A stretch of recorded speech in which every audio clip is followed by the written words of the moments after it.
common struggle amongst real estate agents today is what to do with their lead, right? They generate a lead, they call them, ask them if they're gonna buy or sell a home today, and now what? So now you're in this nurture process.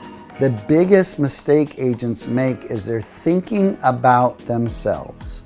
They're thinking about how am I gonna get my commission check and when am I getting it, as opposed to understanding the client's problem. Your job as a real estate agent is to identify the problem the client has. And the problem isn't they don't own a home.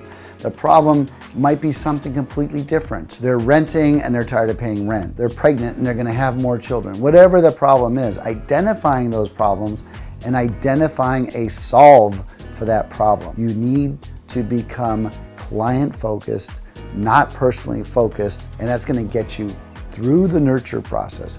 Nurturing isn't about you, it's about them. What service do they need? What information do they need? Identify that and give it to them, and success will come your way fast.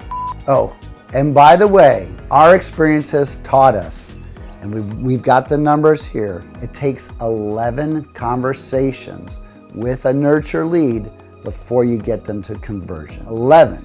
So write that number down, 11. If you haven't spoken to them 11 times, or they haven't told you to go away, keep dialing.